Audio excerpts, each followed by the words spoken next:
Episode 51 Shri Tara school of wellbeing से मैं हूं Shanti Pahwa, retired associate professor, Delhi university.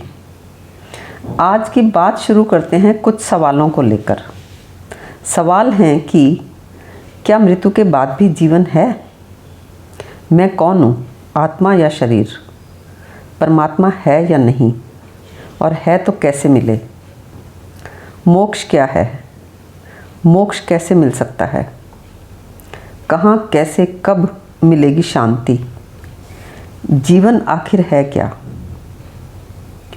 इन सभी प्रश्नों के उत्तर हजारों सालों से हजारों लोगों ने कहे हैं या लिखे हैं, श्रेष्ठ से श्रेष्ठ तर्कों सहित, सुंदर, रोचक उदाहरण सहित उत्तर।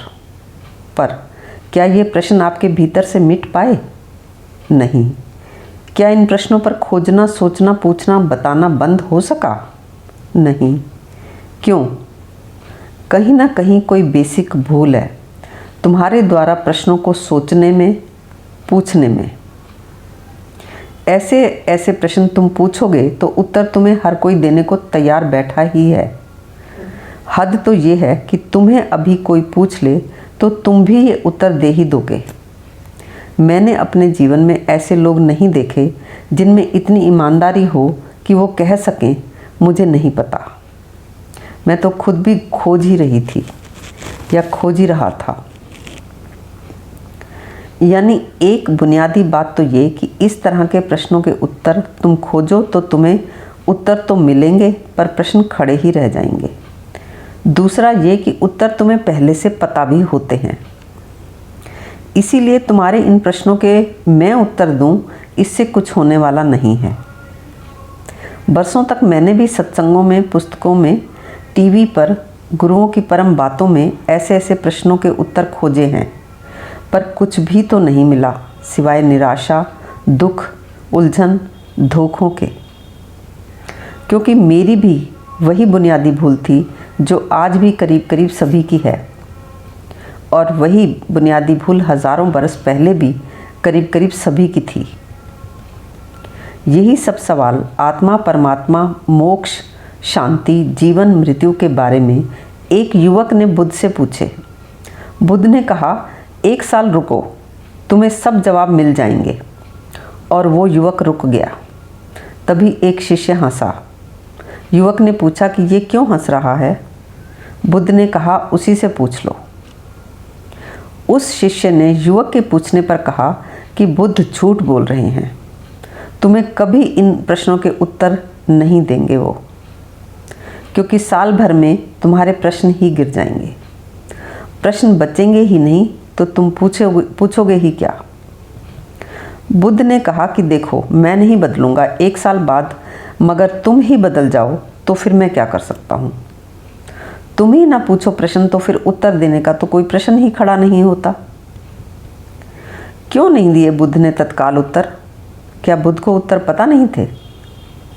संसार तो तब भी पंडितों से, ज्ञानियों से भरा था, और वैसे भी हर कोई उत्तर देने को तब भी तैयार था, आज भी तैयार है।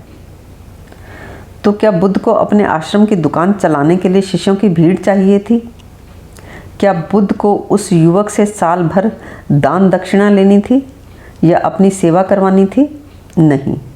बुद्ध ने उसे इसलिए उत्तर नहीं दिया क्योंकि वो प्रश्न उसके असली प्रश्न थे ही नहीं। वो प्रश्न उसके वैचारिक प्रश्न थे, जीवन से जुड़े वास्तविक प्रश्न नहीं थे, और उसे ये बात तुरंत समझाना संभव नहीं था। यही दोनों बुनियादी भूलें हैं।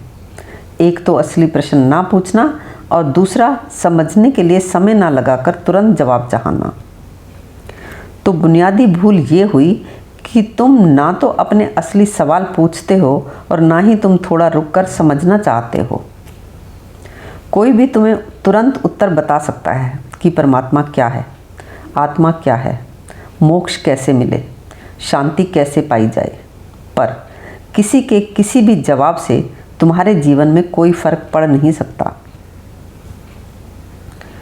मेरा मन बरसों नामी गिरामी गुरुओं के इन्हीं प्रश्नों के तुरंत जवाबों में फंसा रहा, मगर ये संयोग ही था कि किसी की मदद और मेरे प्रयासों से मुझे ये दिखा कि जीवन के वास्तविक प्रश्न क्या हैं, यानी कि मेरे पूछने खोजने में कहाँ मेरी बुनियादी भूल रही।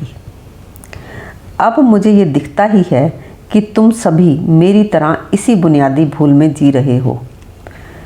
हमारे असली प्रश्न होते हैं हमारी रोज़मर्रा की समस्याएं, पर तुम ना तो अपनी समस्याओं को स्वीकार करते हो, ना ही अपनी समस्या को समस्या कहते हो।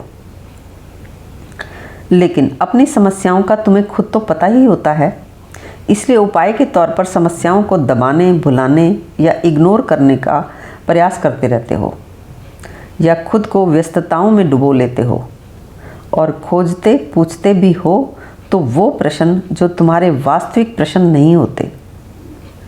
क्या हो सकते हैं तुम्हारे वास्तविक प्रश्न, इसकी बात हम करेंगे अपने अगले एपिसोड में।